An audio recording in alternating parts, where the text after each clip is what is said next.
Perbedaan kebijakan pajak era kepemimpinan SBY dan Jokowi.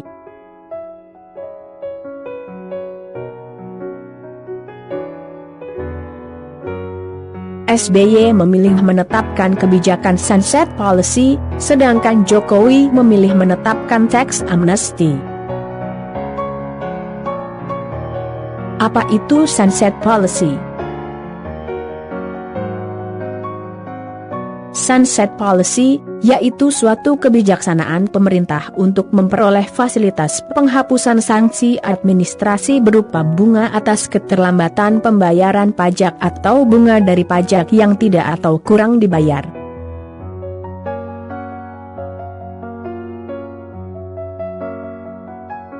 Apa itu tax amnesty? Pemerintah membuat kebijakan baru khusus bagi mereka yang lalai membayar pajak, yaitu tax amnesty atau amnesti pajak. Amnesti pajak diberikan terhadap harta kekayaan yang dimiliki oleh wajib pajak, namun belum atau tidak dilaporkan. Kebijakan amnesti pajak menghapus pajak terhutang dan sanksi administrasi pajak bagi mereka yang mengajukan amnesti pajak dan membayar tebusan. Tawaran yang menarik sekali ya. Ungkap, tebus, lega.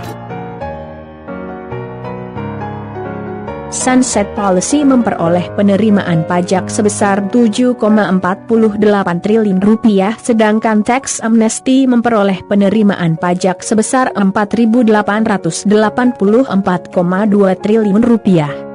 Kepemimpinan SBY peraturan besaran penghasilan tidak kena pajak yaitu 36 juta per tahun atau 3 juta per bulan. Sedangkan pada masa Jokowi besaran penghasilan tidak kena pajak menjadi 54 juta per tahun atau 4,5 juta per bulan.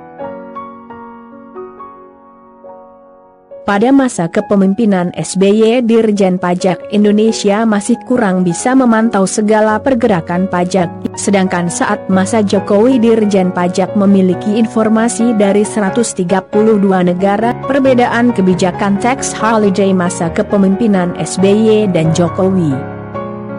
Tax holiday adalah salah satu insentif pajak yang diberikan dalam upaya menarik investasi asing.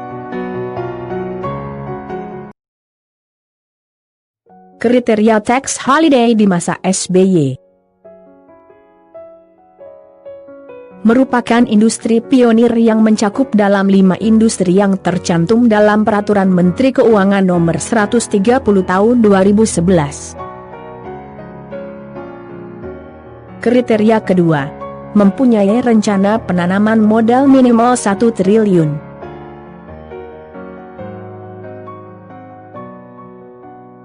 Kriteria ketiga, menempatkan dana di perbankan Indonesia minimal 10% dari total rencana penanaman modal. Kriteria 4, harus berstatus badan hukum Indonesia paling lama 12 bulan.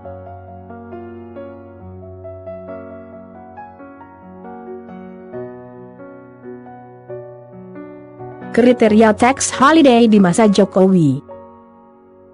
Kriteria pertama merupakan industri pionir yang mencakup 18 industri yang tercantum dalam Peraturan Menteri Keuangan Nomor 130 Tahun 2020. Kriteria kedua, berstatus sebagai badan hukum Indonesia.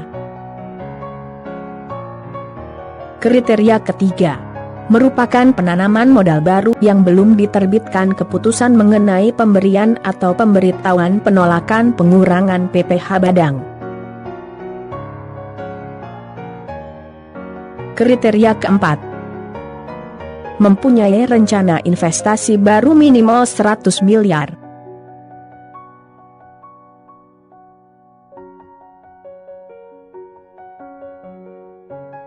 Kriteria kelima,